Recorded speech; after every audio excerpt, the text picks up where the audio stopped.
الحمد لله رب العالمين والصلاة والسلام عليك يا صفوة الأنبياء والمرسلين أما بعد فأعوذ بالله من الشيطان الرجيم بسم الله الرحمن الرحيم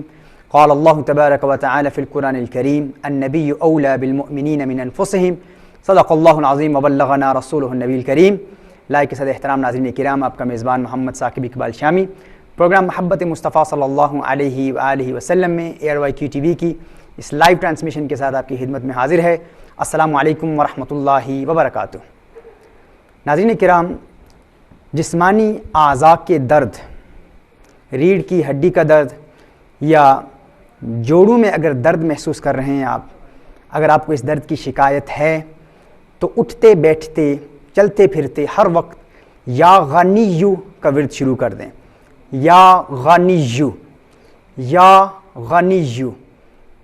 جب بھی آپ کو یہ درد محسوس ہو کوشش کریں کہ دن کے اکثر وقت یا غنیو کا ورد کرتے رہیں. انشاءاللہ تعالی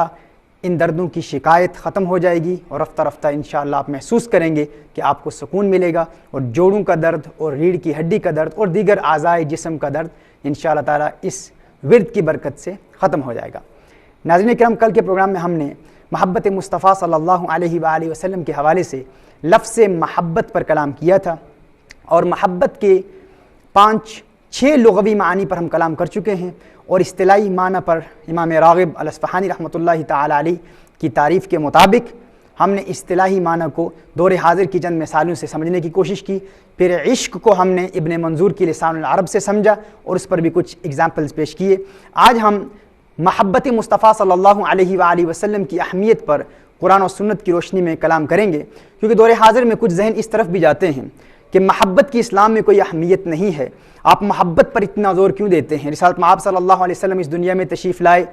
رسالت مآب صلی اللہ علیہ وسلم نے اسلام کا پیغام ہم تک پہنچایا، اسلام کا پیغام ہم تک پہنچا، انہوں نے پیغام پہنچا دیا. اب اس پیغام پر غور کرو، نماز پڑھو، روزہ رکھو، حج کرو، زکوٰۃ ادا کرو، دین اسلام کے احکام پر عمل کرو، اور اللہ عز و جل کا حکم بھی یہی ہے اور شریعت مطہرہ کا تقاضا بھی یہی ہے. تم رسالت مآب صلی اللہ علیہ وسلم کی ذات پر اتنا زور کیوں دیتے ہو اور محبت مصطفیٰ صلی اللہ علیہ وسلم، اور یہاں تک بھی کہہ دیا جاتا ہے کہ اللہ کی محبت پر اتنا کلام کیوں کیا جاتا ہے؟ یہ صوفیاء کی باتیں ہیں، صوفیاء کے قصے ہیں. محبت الہی، محبت خدا اور عشق مصطفیٰ صلی اللہ علیہ وآلہ وسلم یہ شریعت مطہرہ کے علیاذ باللہ ان کے نزدیک شریعت مطہرہ کے مزاج کے خلاف ہے. شریعت کا مزاج یہ ہے کہ فقط نماز پڑھو، روزہ رکھو، حج کرو، زکوٰۃ ادا کرو، احکام اسلام پر عمل کرنے کی کوشش کرو اور یہی تمہاری نجات کے لیے کفایت کر جائے گا. ناظرین کرام، یہی وہ فکر تھی جو ماضی میں بھی لوگوں نے ان افکار کو متعارف کرانے کی کوشش کی، ان نظریات کو متعارف کرانے کی کوشش کی. یہاں تک کہ خارجی نے تو یہ کہہ دیا تھا کہ قرآن کریم سے سورہ یوسف کو بھی نکال دینا چاہیے، کیونکہ سورہ یوسف میں محبت کا قصہ ہے. چونکہ پوری سورہ یوسف محبت کے قصے پر مشتمل ہے، تو خارجیوں نے یہ کہا تھا کہ سورہ یوسف کو بھی قرآن سے نکال دینا چاہیے، کیونکہ دین اسلام کا یہ مزاج ہی نہیں ہے. مزاج اسلام یہ ہے کہ اطاعت کی جائے، احکام اسلام پر عمل کیا جائے. ناظرین کرام، ایک طبقہ تو یہ کہتا ہے کہ فقط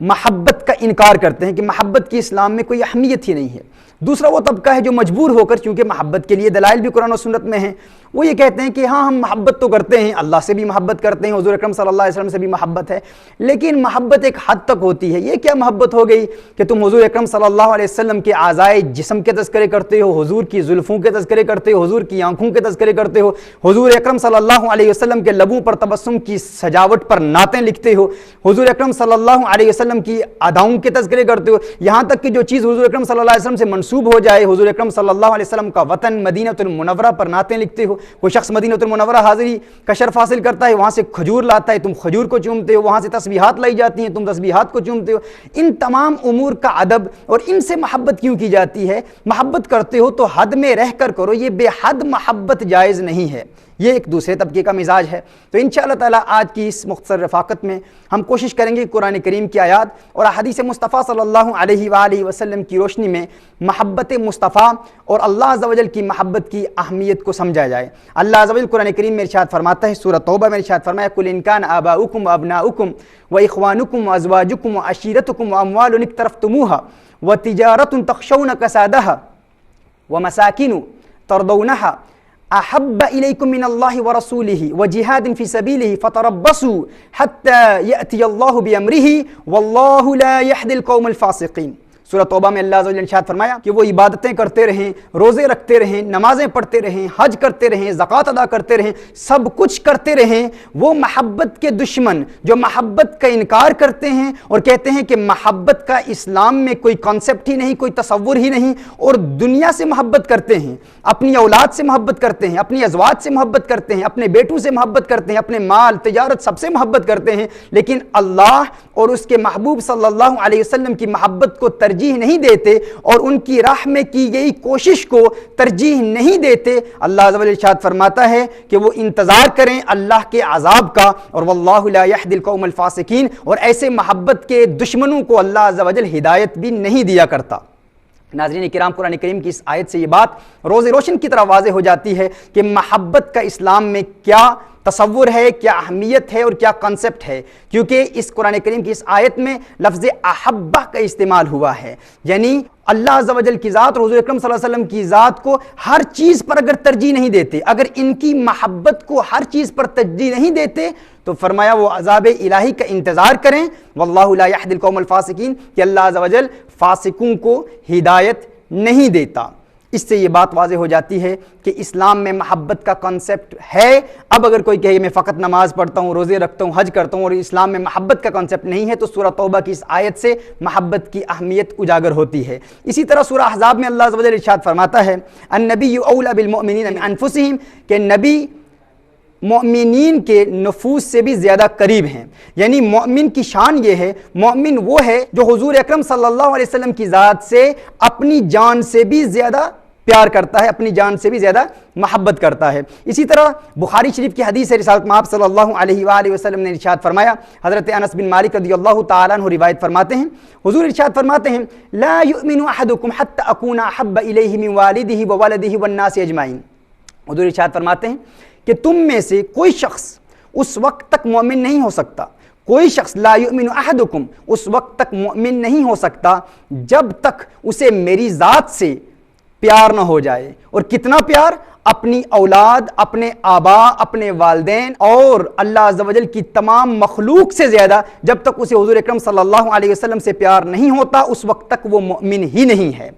یعنی مومن کون ہوتا ہے؟ جو حضور اکرم صلی اللہ علیہ وسلم سے سب سے زیادہ پیار کرتا ہے، جس کو حضور اکرم صلی اللہ علیہ وسلم کی ذات سب سے زیادہ پیاری ہے۔ اس حدیث مصطفیٰ صلی اللہ علیہ وسلم میں بھی لفظ محبت کا استعمال کیا گیا ہے۔ اب اس سے اس بات کی بھی وضاحت ہوتی ہے کہ اگر کوئی شخص حضور سے محبت نہیں کرتا تو وہ مومن نہیں ہے۔ اگر کسی کے دل میں محبت مصطفیٰ صلی اللہ علیہ وسلم موجود ہی نہیں ہے تو ایسا شخص مومن نہیں۔ اگر مومن نہیں تو وہ نماز پڑھے، روزہ رکھے، حج کرے، زکوٰۃ ادا کرے، صدقات دے، خدمت خلق بجا لائے، دین اسلام کی دعوت دے، دین اسلام کا مبلغ بنے، خطیب بنے، اسپیکر بنے، اور ایک بہت بڑا عالم بھی بن جائے، مصنف بھی بن جائے، خطیب بھی بن جائے، مقرر بھی بن جائے، بڑا اوریٹر بھی بن جائے، دین اسلام کی جانب غیر مسلموں کو دعوت بھی دے، سب کچھ کر لے، لیکن وہ مومن نہیں ہے۔ جب مومن نہیں ہے تو اس کے سارے اعمال برباد،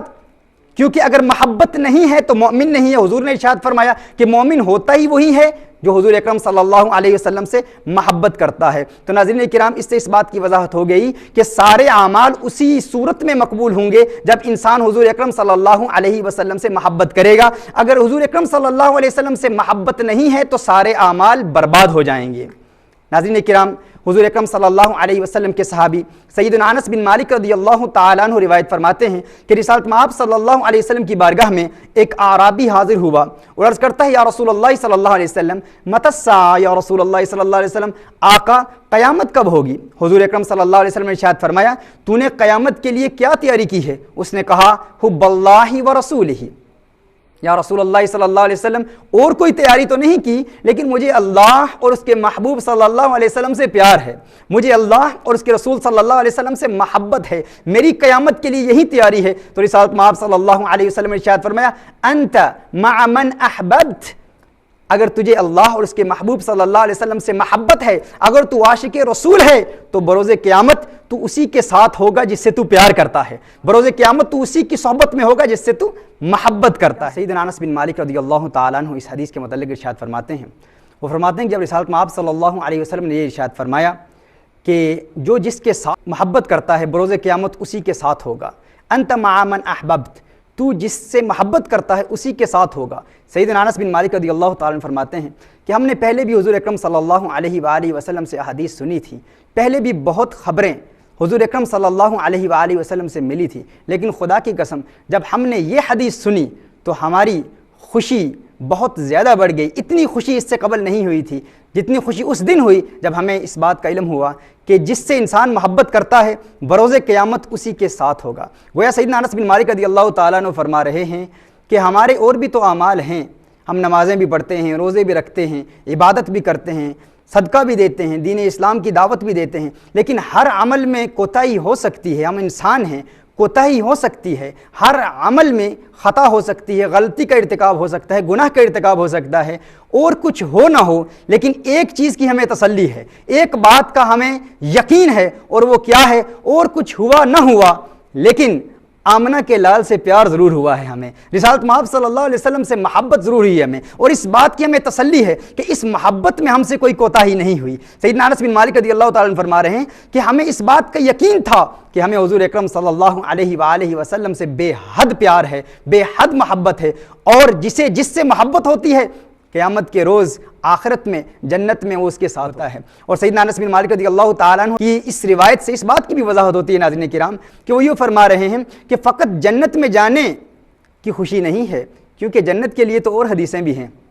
جنت کے لیے تو اور روایات بھی ہیں۔ وہ فرما رہے ہیں کہ فقط جنت کی خوشی نہیں ہے، جنت میں حضور کی سنگت کی خوشی ہے، حضور کی صحبت کی خوشی ہے، حضور کی خدمت کی خوشی ہے کہ جو حضور سے محبت کرتا ہے بروز قیامت حضور اکرم صلی اللہ علیہ وسلم کے ساتھ ہوگا۔ اسی طرح حضرت عبداللہ بن مغفر رضی اللہ تعالیٰ روایت فرماتے ہیں ایک شخص حضور اکرم صلی اللہ علیہ وسلم کی بارگاہ میں حاضر ہو کر عرض کرتا ہے یا رسول اللہ صلی اللہ علیہ وسلم واللہ انی لاحبک، یا رسول اللہ صلی اللہ علیہ وسلم مجھے اللہ کی قسم مجھے آپ سے پیار ہے۔ حضور ارشاد فرماتے ہیں انظر ماذا تقول، دیکھ لے تو کیا کہہ رہا ہے، غور کر لے، سوچ لے تو کیا کہہ رہا ہے۔ وہ پھر کہتا ہے واللہ انی لاحبک یا رسول اللہ صلی اللہ علیہ وسلم، آقا مجھے اللہ کی قسم مجھے آپ سے پیار ہے۔ حضور پھر ارشاد فرماتے ہیں انظر ماذا تقول، دیکھ لے تو کیا کہہ رہا ہے۔ وہ پھر کہتا ہے یا رسول اللہ صلی اللہ علیہ وسلم واللہ انی لاحبک، حضور اکرم صلی اللہ علیہ وسلم ارشاد فرماتے ہیں اگر تجھے واقعی مجھ سے پیار ہے فاعد للفقر، تو پھر فقر کے لیے تیار ہو جا، غربت کے لیے تیار ہو جا، کیونکہ جو مجھ سے محبت کرتا ہے، جو مجھ سے حقیقی پیار کرتا ہے تو پھر فقر اس کی طرف سیلاب کی طرح آتا ہے۔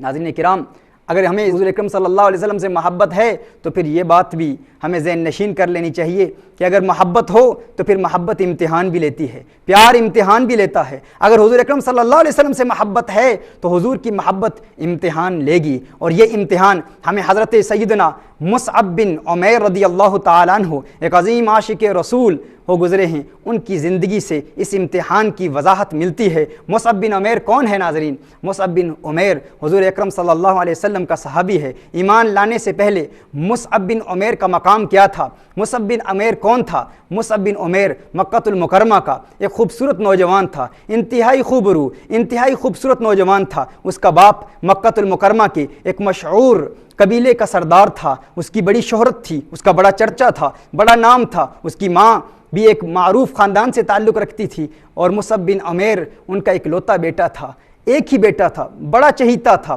بڑا لاڈلا بیٹا تھا، بہت نازوں سے انہوں نے اس کو پالا تھا، اس کی ہر خواہش پوری کرتے، اس کی ہر تمنا پوری کرتے، جو مانگتا ماں باپ عطا کرتے، شاہی لباس پہنا کرتا تھا اور شاہی کھانا کھایا کرتا تھا۔ یہاں تک ناظرین کرام کہ کبھی اس کی زندگی میں اس نے پرانے کپڑے نہیں پہنے تھے، کبھی قدیم لباس زیب تن نہیں کیا تھا، ہمیشہ نیا لباس پہنتا تھا، اور اس کی خوبصورتی اتنی تھی، اس کے چہرے پر چمک دھمک اتنی تھی کہ جب مکہ المکرمہ کی گلیوں میں وہ کہیں سے گزرتا تو لوگ دور سے پہچان لیتے کہ مصعب بن عمیر آ رہا ہے۔ مصعب بن عمیر اتنا خوبصورت نوجوان تھا، اور ناظرین کرام اتنا امیر تھا، شاہی لباس تھا، شاہی کھانا تھا، اور ماں کو اس سے بہت پیار تھا، اکلوتا بیٹا تھا، چہیتا تھا، لاڈلا تھا، ماں نے بڑے نازوں سے پالا تھا۔ یہاں تک کہ ناظرین ماں چند لمحوں کی بھی دوری برداشت نہیں کرتی تھی، ماں کے لیے مصعب بن عمیر کی دوری ناقابل برداشت تھی، بہت زیادہ محبت کرتی تھی، اور وہ بھی اپنی ماں سے بہت پیار کرتا تھا، وہ بھی اپنی ماں سے بہت زیادہ محبت کرتا تھا، اور اس کے خاندانی مقام اور خاندانی عزت و عظمت اور خاندانی وقار اور اس کے حسن و جمال کی وجہ سے اکثر مکہ المکرمہ کی لڑکیوں کے رشتے اس کے لیے آیا کرتے تھے، لیکن ابھی تک اس کا انتخاب نہیں ہوا تھا، کیونکہ اس کا انتخاب ایک بڑی بارگاہ سے ہونے والا تھا، ایک بہت بلند و بالا عرفہ و اعلیٰ بارگاہ سے ہونے والا تھا۔ ایک دن مصعب بن عمیر کے دل میں یہ تمنا پیدا ہو گئی کہ محمد عربی صلی اللہ علیہ وسلم کے چرچے تو بہت سنے ہیں، پہلے بھی ایک مرتبہ زیارت کر چکا تھا، لیکن ایک دن اپنے والدین کو بتائے بغیر، والدین سے چھپ کر حضور اکرم صلی اللہ علیہ وسلم کی بارگاہ میں مصعب بن عمیر حاضر ہوتا ہے۔ رسالت مآب صلی اللہ علیہ وسلم کا چہرہ والضحیٰ دیکھتا ہے اور دل بے قابو ہو جاتا ہے، دل پر سے تحکم کھو بیٹھتا ہے اور اپنا دل حقیقی دل بر کو دے دیتا ہے، اپنا دل کونین کے والی صلی اللہ علیہ وسلم کو دے دیتا ہے۔ وہ دل جس کی تمنا مکہ المکرمہ کی لڑکیاں کیا کرتی تھیں کہ کاش اس کے دل میں ہماری جگہ بن جائے، لیکن وہ کونین کے والی خسرو خوباں سیاح لامکاں صلی اللہ علیہ وسلم کو اپنا دل دے چکا تھا۔ لیکن ناظرین کرام، جب اس نے اپنا دل حضور اکرم صلی اللہ علیہ وسلم کو دیا، آقا کا دیوانہ ہو گیا، آقا کا عاشق ہو گیا، آقا سے محبت کرنے لگا، ایمان لایا، مسلمان ہو گیا۔ جب اس کے والدین کو اس کے ایمان کا علم ہوتا ہے ناظرین، تو والدین کے رویے بدل جاتے ہیں، والدین کی محبتیں نفرتوں میں بدل جاتی ہیں، والدین اذیتیں دیتے ہیں، تکلیفیں دیتے ہیں، ظلم کرتے ہیں، یہاں تک کہ والدین نے اس کو خود سے دور کرنے کی بھی کوشش کی، صرف اس نیت سے کہ کسی طرح مصعب بن عمیر کو رسالت مآب صلی اللہ علیہ وسلم سے دور کیا جائے۔ لیکن مصعب بن عمیر کو دنیا کی کوئی طاقت حضور اکرم صلی اللہ علیہ وسلم سے دور نہیں کر سکتی تھی، کیونکہ اسے حضور اکرم صلی اللہ علیہ وسلم سے پیار ہو چکا تھا۔ یہاں تک ماں نے کوشش کی، ماں نے کچھ عرصے کے لیے کھانا پینا چھوڑ دیا، کیونکہ ماں جانتی تھی لاڈلا بیٹا ہے، چہیتا بیٹا ہے، مجھ سے پیار بھی کرتا ہے، تو ماں کی ہمدردی سے شاید ماں کو بھوکا پیاسا دیکھ کر اس کے دل میں ماں کی ہمدردی پیدا ہو جائے اور حضور اکرم صلی اللہ علیہ وسلم سے دور ہو جائے۔ لیکن مصعب بن عمیر نے کہا، ماں مجھے تجھ سے پیار تو بہت ہے، ماں مجھے تجھ سے محبت تو بہت ہے، لیکن میری ماں تجھ جیسی ہزاروں مائیں کونین کے والی صلی اللہ علیہ وسلم پر قربان کر سکتا ہوں۔ ماں باپ نے تنگ آ کر آخر اس کے پہنے ہوئے کپڑے بھی اتار لیے اور مصعب بن عمیر کو گھر سے نکال دیا۔ جب مصعب بن عمیر کو گھر سے نکالا، مصعب بن عمیر مدینہ المنورہ میں حضور اکرم صلی اللہ علیہ وسلم کی بارگاہ میں حاضر ہوتے ہیں۔ صحابہ کرام علیہم رضوان مسجد النبی شریف میں موجود ہیں۔ ناظرین کرام یاد کر لیجئے، یہ وہ مصعب بن عمیر ہے جس کا لباس شاہی تھا، کھانا شاہی تھا اور بڑے ناز و افتخار اور بڑے نازوں سے ماں باپ نے پالا تھا۔ آج وہی مصعب بن عمیر مسجد نبوی شریف میں موجود ہے، اس کے چہرے پر بھوک اور پیار کے آثار نظر آ رہے ہیں۔ صحابہ کرام علیہم رضوان نے جب مصعب بن عمیر کو دیکھا، تو صحابہ کرام علیہم رضوان نے اس کی حالت کو دیکھا تو ان کی آنکھوں سے اشکوں کی برسات جاری ہو گئی، رقت طاری ہو گئی، رونے لگے کہ مصعب بن عمیر جو کبھی پرانا کپڑا نہیں پہنتا تھا، ہمیشہ نئے کپڑے پہنتا تھا، آج وہی مصعب بن عمیر اپنے جسم پر مینڈے کی کھال پہنے ہوئے ہے۔ میرے آقا صلی اللہ علیہ وسلم موجود ہیں اور حضور اکرم صلی اللہ علیہ وآلہ وسلم نے اپنے اس دیوانے، اپنے اس عاشق مصعب بن عمیر کو دیکھا۔ میرے آقا ارشاد فرماتے ہیں، ہے میرے صحابہ، ہے میرے پیارو، دیکھو انظروا الی ھذا الرجل الذی نور اللہ قلبہ۔ میرے آقا ارشاد فرماتے ہیں، ہے میرے صحابہ، دیکھو اس نوجوان کو، دیکھو اس خوبرو نوجوان کو، دیکھو یہ وہی نوجوان ہے۔ خدا کی قسم، میں نے مکہ المکرمہ میں اس نوجوان کو اپنے ماں باپ کے ساتھ دیکھا تھا، اس کا لباس شاہی لباس تھا، اس کا کھانا شاہی کھانا تھا، لیکن دیکھو میرے صحابہ کہ میری محبت امتحان کیسے لیتی ہے، وہ نوجوان جس نے کبھی پرانے کپڑے نہیں پہنے تھے آج مینڈے کی کھال پہنے ہوئے ہے میرے صحابہ، دیکھو میری محبت نے میرے مصعب کا کیا حال کر دیا ہے۔ ناظرین کرام، یہی وہ مصعب بن عمیر ہیں، غزوہ احد میں بھی ہم ان کو دیکھتے ہیں، یہی وہ عاشق رسول ہیں کہ جب غیر مسلم رسالت مآب صلی اللہ علیہ وآلہ وسلم پر حملے کر رہے ہیں تو مصعب بن عمیر رسالت مآب صلی اللہ علیہ وآلہ وسلم پر کیے جانے والے حملوں کو اپنے جسم پر روک رہے ہیں، اپنے سینے پر روک رہے ہیں۔ جو تیر رسالت مآب صلی اللہ علیہ وسلم کی جانب بڑھتے ہیں، مصعب بن عمیر ان تیروں کو اپنے جسم پر روکتے ہیں، اور پھر ناظرین کرام یہ مصعب بن عمیر رسالت مآب صلی اللہ علیہ وآلہ وسلم کے دفاع میں شہید عشق مصطفیٰ ہو جاتے ہیں۔ میرے آقا صلی اللہ علیہ وآلہ وسلم پر، وہ آقا صلی اللہ علیہ وسلم کے قدموں میں گر کے اپنی جان دے دیتے ہیں۔ وہ موت محباں والی وچ محبتاں مرن والا جد آپے راضی تے اسرائیل کی کرنا۔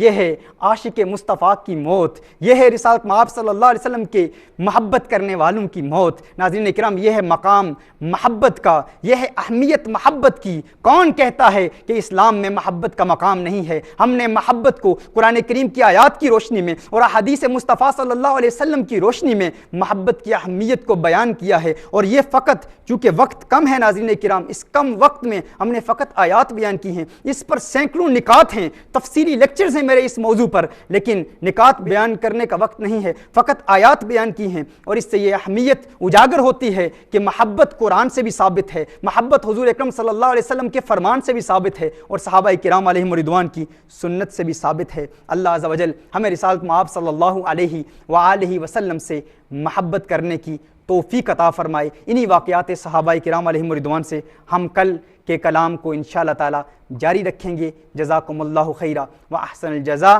و آخر دعوانا ان الحمد للہ رب العالمین۔